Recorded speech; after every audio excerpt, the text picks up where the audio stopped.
নমস্কার সবাইকে, আমি পৌশালী। পৌষ সানশাইনের আবারও নতুন একটা ব্লগে আপনাদের সবাইকে জানাই অনেক স্বাগত। আশা করি আপনারা যেখান থেকে আমার ভিডিওটি দেখছেন সবাই খুব ভালো আছেন আর সুস্থ আছেন। এখন বাজে প্রায় সকাল 8টা মতো। তো আজকের ব্লগটা আমি এখন থেকে শুরু করছি। আশা করি আজকের ব্লগটা আপনাদের অনেক ভালো লাগবে। আর যদি ভালো লেগে থাকে তাহলে প্লিজ লাইক কমেন্ট করে জানাতে ভুলবেন না। কালকে আমার হাজব্যান্ডের নাইট ডিউটি ছিল আর আজকে সকালে করে একদম আসবে, মানে দুটো ডিউটি একসাথে করে আসছে। তো মেয়ে আর আমি এখন সকালবেলাটা বাড়িতে একা রয়েছি।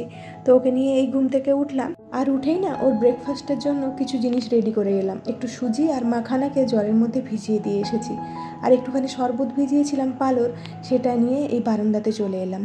যবে থেকে এই বারান্দাতে গাছ লাগিয়েছি, এখানে এসে সকালবেলাটা সময় কাটাতে ভীষণ ভালো লাগে।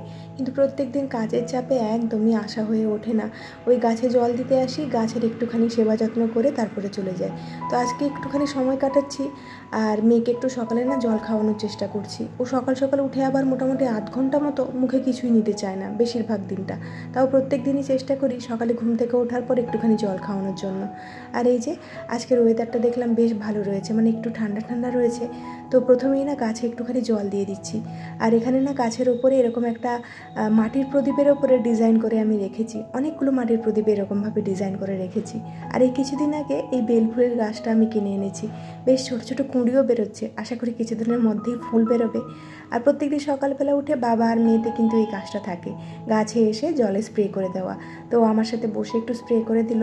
আর কিছু কিছু গাছ আমি ওপরে উঠিয়ে রাখছি, আর বেশ কয়েকদিন যেগুলো রোদ খেয়ে গিয়েছে সেগুলোকে এখন কিছুদিন নিচে রেখে দেবো।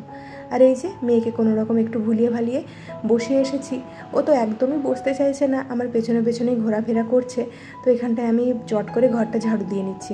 আর এই অভ্যেসটা না আমার অনেক দিনের একটা পুরনো অভ্যেস। ঝাড়ু দেওয়ার সময় এদিক ওদিকে ঝুলগুলো একটুখানি ঝাড়ু দিয়ে ঝেড়ে দিই। তো তাতে করে কি হয়, বাড়িতে খুব একটা বেশি ঝুল জমে না। যদিও আমি এক সপ্তাহ অন্তর ঝুল ঝেড়ে থাকি, তাও কেন জানি না এই কয়েক সপ্তাহ ধরে দেখছি এই বাড়িতে মাকড়সার উপদ্রবটা বেশ বেড়েছে। তো সেটাকে কোনো রকমভাবে কমানোর চেষ্টা করছি যাতে একদমই ঝুলটা না জমে। তো এই যে আমি এখন বেডরুমে চলে এসেছি, আর আমার মেয়ে কিন্তু আমার পেছনে পেছনেই ঘুরে বেড়াচ্ছে। ওকে যতই বলছি যে আমি এখন ঝাড়ু দিচ্ছি, বাবা তুমি একটু সাইডে গিয়ে বসো, কিছুতেই কোনো কথা শুনছে না। ও কিন্তু আমার সঙ্গে সঙ্গে ঘুরবে আর আমার কোলে ওঠা চিন্তাতে রয়েছে। তো আর শেষমেশ কিন্তু আমাকে একদমই ছাড়লো না, এসে পাটাই ধরে ফেলেছে। তো আমিও আর পারলাম না, ও ধুলোবালির ওপর দিয়ে হাঁটাচলা করছে, তো আমারও দেখতে কেমন একটা লাগছে। ওকে এখন কোলে নিয়ে নিয়েছি আর কোনো রকমভাবে রুমটাকে ঝাড়ু দিয়ে নিচ্ছি। একটা কথা আমি ভীষণভাবে বিশ্বাস করি, আমাদের প্রত্যেকটা মেয়ের মধ্যে কিন্তু মায়েদের গুণ ভীষণ পরিমাণে রিফ্লেক্ট করে। আমি আমার লাইফে এই সমস্ত যে ছোটোখাটো কাজগুলো শিখেছি, প্রত্যেকটা কিন্তু মাকে দেখে শিখেছি। আমার মা এখনও অবধি 50-55 বছর বয়স হতে চললো, প্রচণ্ড পরিমাণে ডিসিপ্লিন আর ভীষণ গুছিয়ে কাজবাজ করে। যদিও জয়েন্ট ফ্যামিলি হওয়ার কারণে সমস্ত কিছু একদম পরিপাটি করে রাখতে পারে না, কিন্তু মা ভীষণ পরিষ্কার পরিচ্ছন্ন থাকে আর ভীষণ টাইম মেনটেন করে কাজ করে। আর তার সাথে কিন্তু মা ভীষণ হার্ডওয়ার্কিং, আর এই জিনিসটাই আমি মায়ের কাছ থেকে পেয়েছি। তো মা যেরকম পরিশ্রম করে, আমিও কিন্তু পরিশ্রম করে ভালোবেসে সংসারটাকে গুছিয়ে রাখি। মায়ের কাছ থেকে জীবনে অনেক কিছু জিনিস শিখেছি। এখনও আমার মা বলে যে তোর তো ছোট্ট একটা পরিবার, তুই চাইলেই কিন্তু বুদ্ধি কাটিয়ে সমস্ত কাজ একা হাতে গুছিয়ে করে নিতে পারবি। তো মা মনে আমাকে অনেক জোর দেয় সংসারটাকে গুছিয়ে করার জন্য। আর এই যে এদিকে কিন্তু বাড়ির বাইরেরটাও একটু ভালো করে ডাস্টিং করে দিলাম। সুর একটা আজকে সরিয়েছিলাম একটুখানি ক্লিন করার জন্য, কিন্তু কাজ আমার বেড়ে আবার বেশি হয়ে গেল। সব কিছু ছড়িয়ে ছিটিয়ে গিয়েছিল, আবার সেই ডিপ ক্লিনিং করতে হলো। তো ফাইনালি এখন চলে এসেছি ঘরটা মোছার জন্য। আর তার সাথে না আমি এই বাথরুমটা আজকে ক্লিন করব, একটুখানি হারপিক আর একটুখানি ব্লিচিং পাউডার ছড়িয়ে দিচ্ছি। তো যেদিনে করে বাথরুমটা ডিপ ক্লিনিং করার থাকে না, মানে এই সপ্তাহে একবার ক্লিন করি, সেদিনে কিন্তু এরকমভাবেই করে থাকি। হারপিক আর এই ব্লিচিং পাউডারটা এরকমভাবে ছড়িয়ে নিয়েছি, আর এই ওয়াইপারটা দিয়ে পুরো বাথরুমে একবার মাখিয়ে দিচ্ছি। তো মোটামুটি আধ ঘন্টা মতো এরকমভাবেই থাকবে, তারপরে গিয়ে বাথরুমটা ক্লিন করব। আর ততক্ষণে কিন্তু মেয়ের খাওয়ার সময় হয়ে গিয়েছে। তো মেয়ের খাবারটা বানাতে বানাতে আমি ওদিকে ঘরটা মুছে নেব। তো আমি কিন্তু প্রত্যেক দিনই এরকমভাবেই গুছিয়ে কাজ করার চেষ্টা করি। জানি না কতটা সংসার গুছিয়ে রাখতে পেরেছি, কিন্তু আমি আমার সর্বোত্তম দিয়ে কিন্তু সংসারের জন্য করার চেষ্টা করি, যাতে স্বামী সংসার সবাইকে সন্তুষ্ট করে চলতে পারি, সেটা কিন্তু সবসময় চেষ্টা চেষ্টা করি। তো আজকে মেয়ের খাবারে কী দিলাম সেটা একটুখানি বলে দিই আপনাদেরকে।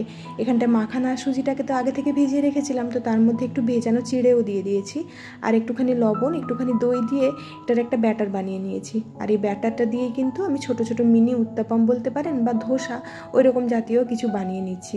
তো এই যে পাখিটাকেও খেতে দিয়ে দিলাম। ও কিন্তু সকাল থেকে আমার জানালার কাছে এসে বসে রয়েছে, আমার সময় হচ্ছিল না। তো ফাইনালি ভাবলাম ঠিক আছে, আমি কিন্তু একটা জায়গাতে পাখিদের জন্য আলাদা করে চালও বের করে রেখেছি, যাতে বাসি গায়ে আমাকে চালে হাত দিতে না হয়। মেয়ের খাবারটা যতক্ষণ হচ্ছে আমি কিন্তু এখানটায় ঘরটা মুছে ফেলবো।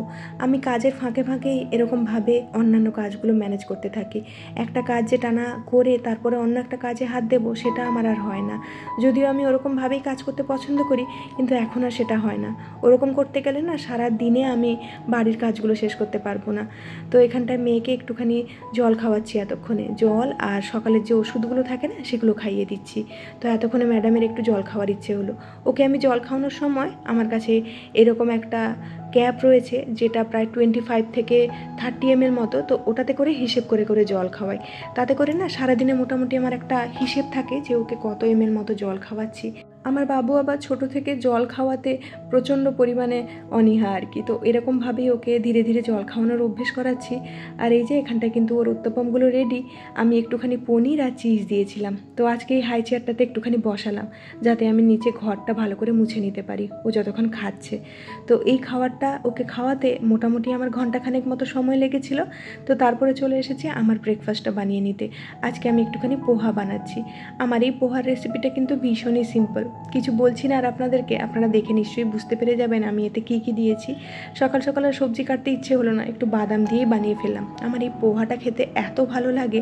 তো হাজব্যান্ড যখন বাড়িতে থাকে না তখন আমি নিজের জন্য এরকম একটু পোহা বানিয়ে ফেলি। তো পোহা হয়ে গেলে কিন্তু আমার সকালে অনেকক্ষণ অবধি পেটটা ভরে থাকে, আর কিছু খাওয়ার প্রয়োজনই পড়ে না। আর একটুখানি পনিরও দিয়েছিলাম, মেয়েকে যে পনিরটা দিয়েছিলাম সেখান থেকে যেটা বেঁচেছিল। আর আজকে যেহেতু বাথরুম পরিষ্কার করব, তাই ভাবলাম মাথা তো ধোবো, তার সাথে একটুখানি হেয়ার প্যাক লাগিয়ে নিন। ওই যে বাবার বাড়ি গিয়েছিলাম, হাজব্যান্ডকে কয়েকটা ডিম কিনে দিয়ে গিয়েছিলাম, তার মধ্যে 3-4টে ডিম ও এখনও অবধি রেখে দিয়েছে। খেতেই আর চাইছে না, বলছে অনেক পুরনো হয়ে গিয়েছে আর খাবো না। তো অগত্যা আমাকে এখন মাথায় লাগিয়ে নিতে হচ্ছে। তো এখানটায় আমি 2টো ডিম নিয়েছি, আর একটুখানি টক দই দিয়েছি, 1 চামচ মতো অ্যালোভেরা, আর 2টো আমি ভিটামিন ই এর ক্যাপসুল দিয়ে দেবো। যাদের হেয়ার ভীষণ পরিমাণে ফ্রিজি, মানে একটু উস্কো খুস্কো, তারা কিন্তু এই হেয়ার প্যাকটা সপ্তাহে 2 দিন মতো লাগাতে পারেন, খুবই উপকার হয়। মানে আমি আজকে লাগানোর পরে যখন মাথা ধুয়েছি তখন নিজের চুলে হাত দিয়ে নিজে চিনতে পারছি না, এত সফট হয়ে গিয়েছিল চুলটা। তো এখানটায় এই যে বসে আমি একটু হেয়ার প্যাক লাগিয়ে নিচ্ছি। যেহেতু ডিমটা রয়েছে একটুখানি গা ঘিন ঘিন করছে, যেহেতু আমি খাই না এই সমস্ত জিনিস, আজকাল লাগাতেও একদম আর ভালো লাগে না, কিন্তু নষ্ট করব তাই অগত্যা লাগাচ্ছি। তো এটা লাগাতে গিয়ে আমার এমন অবস্থা হচ্ছিল, মাঝে মধ্যে এদিক ওদিক চলে আসছে। তো এখন আমি কি করব, এটাকে লাগিয়ে নিয়েছি, একটা পলিথিন দিয়ে ভালো করে মাথাটা আটকে রাখবো, যাতে এদিক ওদিক এই ডিমের জলগুলো না পড়ে। আমি এই জায়গাটা একটু মুছে নিচ্ছি, কারণ এখানটায় বসেছিলাম তো, আর আমার মনে হচ্ছিল ডিমটা লাগাতে গিয়ে যদি দরজায় লেগে যায়, তো সেই কারণে দরজাটা একটু ভালো করে মুছে দিলাম। আর এখন একটুখানি ব্রেকফাস্ট করতে বসেছি, মেয়েকেও সাথে নিয়ে বসেছি যদি একটুখানি খায়। বাচ্চাদের খাওয়া নিয়ে প্রত্যেকটা মায়ের মধ্যে একটা অনেক বড় চিন্তা কাজ করে। বাচ্চারা যেদিনে খুব ভালো করে খেয়ে নেয় সেদিনে দেখবেন মায়েদের মন এমনিতেই ভালো হয়ে যায়, আর যেদিনে খায় না সেদিনে সারাটা দিন ভীষণ খারাপভাবে যায়। সেদিনে শুধু চিন্তা করতে থাকি যে বাচ্চাটাকে কিভাবে পেট ভরে খাওয়াবো। তো ওই জন্যই মেয়েকে নিয়ে বসেছিলাম। আর এই যে এখানটায় কিন্তু এখন চলে এসেছি বাথরুমে। হেয়ার প্যাকটা লাগিয়ে মোটামুটি 1 ঘন্টা মতো থাকতে হবে। তো সেই কারণেই এর মধ্যেই বাথরুমের কাজটা সেরে নিচ্ছি, আর তারপরে মাথায় শ্যাম্পু করে স্নান করে নেব। আমার মেয়ে কিন্তু আমার সাথে এখানেও চলে এসেছে, তাই জন্য সবার আগে ব্লিচিং পাউডার দেওয়া ওই ফ্লোরটাকে ক্লিন করে নিয়েছি। বাথরুম ডিপ ক্লিন করা থাকলে কিন্তু উইকলি যে ক্লিনিংগুলো হয় সেগুলোতে খুব একটা সময় লাগে না। এই 15 থেকে 20 মিনিটের মধ্যে কিন্তু বাথরুমটা একদম ভালোভাবে ঝকঝকে হয়ে যায়। তো আমি উইকলি যেদিনে ক্লিন করি সেদিনে একদিকের দেওয়ালটাই আমি ধরি। তো সব দিকে দেওয়াল করতে গেলে কিন্তু অনেকটা সময় লাগবে। তো এই লাল হারপিকটা নিয়ে একদিকে দেওয়ালে ভালো করে ছড়িয়ে দিয়েছিলাম, তারপরে ভালো করে স্ক্রচ ব্রাইট দিয়ে ঘষে নিয়েছি, আর এখন জল দিয়ে পরিষ্কার করে নিলাম। আর এই ওয়াইপারটা দিয়ে জলগুলো টেনে দিচ্ছি, যাতে জলের দাগটা ওই দেওয়ালে না থাকে, কারণ জলের দাগ থাকলে কিন্তু একদম নোংরা লাগে দেখতে। আর এখন ফ্লোরটাতে ভালো করে জল দিয়ে দিচ্ছি আর ওয়াইপারটা দিয়ে টেনে দেবো। স্নানের সময় যেহেতু জল ছিটিয়ে বাথরুমের দরজায় পড়ে, তাই দরজাটা কিন্তু প্রত্যেক সপ্তাহে পরিষ্কার করাটা জরুরি। তো এখানটায় কিন্তু আমাদের বাথরুম ক্লিনিং একদম কমপ্লিট, আর মা মেয়েতে দুজনে স্নান করে নিয়েছি, আর আজকে আমি শ্যাম্পুও করেছি, আর এখন বসেছি পুজোতে। এই টাইমটা মেয়ের আবার বেশ ঘুম পেয়ে যায়, তাই চটপট করে পুজো শেষ করে নিচ্ছি, মেয়েকে একটু ঘুম পাড়াতে যাবো।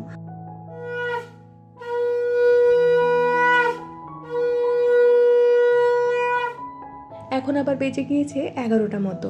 এই 11টা থেকে 12টার মধ্যে মেয়েকে আমি কিছু একটা স্ন্যাক্স দেওয়ার চেষ্টা করি। তো এটা কিন্তু আমি প্রত্যেকবারেই চেঞ্জ করে দিই, কোনো দিন ফল দিই, আবার কোনো দিন কিন্তু এরকমভাবে দই দিই, আবার দইয়ের মধ্যে ফলও মিশিয়ে দিই। তো আজকে একটু দই দিলাম, একটু মধু আর একটু ড্রাই ফ্রুটসের গুঁড়ো দিলাম। তো কিছুদিন আগে বলছিলাম না মেয়ের পেটটা বেশ খারাপ রয়েছে, তো এই কারণে দইটা দিচ্ছিলাম না। এখন একটু একটু করে পেটটা ভালো হচ্ছে বলে মাঝে মধ্যে এরকম একটু দই দিয়ে থাকি। তো মেয়েকে আবারও আমি একটু ঘুম পাড়িয়ে এসেছি, আর তার মধ্যেখানে এর ভাতটা বসিয়ে দিয়েছিলাম। ভাতটাও হয়ে গিয়েছে, আর ভাতের ফ্যানটা আমি গড়াতে দিয়ে এখানটা একটু চুলে সিরাম লাগিয়ে নিচ্ছি। চুলে যেদিন করে আমি সিরাম লাগাই না সেদিনে চুলে আর হাত দেওয়া যায় না। তবে আজকে দেখলাম এমনি শ্যাম্পু করার পরে চুলের কোয়ালিটিটা এতটাই ভালো হয়ে গিয়েছিল যে সিরাম না লাগালেও চলতো। তো একটু সানস্ক্রিনও লাগিয়ে নিচ্ছি, কারণ এরপরে যাব আমি রান্নাঘরে। আর এই সানস্ক্রিন লাগিয়ে রান্নাঘরে যদি না যাই তাহলে কিন্তু স্কিনটা খারাপ হয়ে যেতে পারে। তবে প্রত্যেক দিন যে সানস্ক্রিন লাগিয়ে যেতে পারি তা একদমই নয়। আমি একদম সত্যি কথা বলছি আপনাদেরকে, আমি কিন্তু স্কিন কেয়ার করার সেরকমভাবে সময় একদমই পাই না। তো যেদিনে করে সময় পাই, মেয়ে হয়তো ঘুমিয়ে পড়েছে বা মেয়ের মন মেজাজ ভালো রয়েছে, সেদিনে করে মনে করে স্কিনটা একটু কেয়ার করে নিই আর কি। তো এদিকে কিন্তু ডালটাও হয়ে গিয়েছে ততক্ষণে আমার, আর এখানটা একটুখানি ভিন্ডি আলুর তরকারি বসিয়ে দিলাম। আর কাল রাত্রেবেলা একটু রুটি করেছিলাম, সেই রুটিগুলো একটু পাখিদেরকে দিয়ে এলাম। আর শাশুড়ি মা যে এসেছিলেন না, তার কিছুটা শাক আমার ফ্রিজের মধ্যে এখনও রয়েছিল, তো আজকে একটু কলমি শাকের ভাজাও করব। সাধারণত এই একা একা শাক রান্না করে খেতে আমার একদমই ভালো লাগে না। মানে আমার মনে হয় কেউ যদি আমাকে একটুখানি শাক রান্না করে খাওয়ায় তাতে আমি একটু তৃপ্তি করে খেতে পারি। নিজে শাক রান্না করতে গেলে দেখেছি প্রচুর খাটতে হয়, মানে শাক কাটাকুটি করে রাখা থেকে শুরু করে শাককে ভালো করে ধোয়া। যদিও শাশুড়ি মা এবারে শাকগুলো কেটে দিয়ে গিয়েছিল বলে আমার রান্না করতে অনেকটা সুবিধে হয়েছে। আর এই যে এদিকে কিন্তু আরও একটা কড়াইতে শাক ভাজা বসিয়ে দিলাম। আর সকালে যে মেয়ে খাওয়ার দাওয়ারগুলো খেয়েছিল তার কয়েকটা বাসন পড়েছিল, সেগুলো একটু ঝট করে ধুয়ে ফেললাম। কালকের ভিডিওতে যে মিষ্টি মিষ্টি দিদিভাই আর বোনেরা আমাকে কমেন্ট করেছেন তাদের নামগুলো একবার নিয়ে নিই। Radhe Ras, Tithi as foodie life, Piyali Das, Popy daily blog, পিয়ারের ফ্যামিলি লাইফস্টাইল, ঈশিতা সাহু, আর হচ্ছে ফাল্গুনী সরকার। পপি ডেলি লাইফে দিদিভাই কিন্তু বাংলাদেশ থেকে আমার ব্লগগুলো দেখে আর খুব সুন্দর সুন্দর কমেন্টও করে। কালকে আরেকজন দিদিভাই কমেন্ট করেছে, রাধে রাস, আমার ছোট্ট একটি বেবি আছে আর আমি তোমাকে দেখে খুব ইন্সপায়ার হই বাড়ির সমস্ত কাজ করার জন্য। আগে পেরে উঠতাম না, সত্যি তুমি খুব হার্ডওয়ার্কিং কিনা তা তো জানি না, তবে সত্যি কথা বলতে কি খুব ভালোবাসা আর যত্ন করে এই সংসারটাকে গুছিয়ে রাখি। আর আমাদের মতো প্রত্যেকটা হাউসওয়াইফদের মধ্যে কিন্তু অনেক কাজ করার ক্ষমতা রয়েছে, শুধু সেই ক্ষমতাটাকে চিনে নেওয়ার অপেক্ষা। আপনারা চাইলে কিন্তু সংসারটাকে খুব সুন্দরভাবে আমার থেকেও অনেক ভালোভাবে গুছিয়ে রাখতে পারবেন। তো অনেক ভালোবাসা রইল আপনাদের প্রতি, এভাবেই আমাকে ভালোবাসা দিতে থাকুন। আর এই যে আপনাদের সাথে কথা বলতে বলতে কিন্তু ওদিকে আমার রান্নাটাও শেষ হয়ে গিয়েছে, আর কিছু জামা কাপড় ছিল সেগুলোকে ভিজিয়ে দিয়ে এসেছি। শ্বশুরবাড়ি থেকে কিছুটা পুঁই শাক এসেছিলো, তো অনেক দিন ধরে পড়েছিল, তো আজকে ফাইনালি একটু পুঁই শাক সর্ষে আর পোস্ত দিয়ে কিছু একটা রান্না করলাম। আর হাজব্যান্ডও চলে এসেছে, এখন খাওয়া দাওয়ার কমপ্লিট। আর আজকে একটু অ্যাকুয়ারিয়ামটা ধুয়ে নিচ্ছি, ভীষণ পরিমাণে নোংরা হয়েছিল অ্যাকুয়ারিয়ামটা, আর এটা ধুতে গিয়ে না হাতটাও কেটে গিয়েছিল, তো এক হাত দিয়ে অ্যাকুয়ারিয়ামটা ক্লিন করলাম। আর মেয়েকে এখানটায় আমি বলছিলাম যে মাছগুলোকে তুমি ধরে এর মধ্যে দাও, ও কিন্তু বিন্দাস মাছগুলোকে ধরে এর মধ্যে ঢুকিয়ে দিল। আপনারা দেখুন। তাহলে চলুন, আজকের মতো কিন্তু ভিডিওটা আমি এখানেই শেষ করছি। খুব শিগগিরই দেখা হচ্ছে নেক্সট আরেকটি ব্লগে। আজকের ব্লগটা কেমন লাগলো অবশ্যই জানাতে ভুলবেন না। ততক্ষণের জন্য সবাই খুব ভালো থাকবেন, সবাইকে খুব ভালো রাখবেন আর নিজের যত্ন রাখবেন। আজকের ভিডিওটি দেখার জন্য অনেক ধন্যবাদ। টাটা।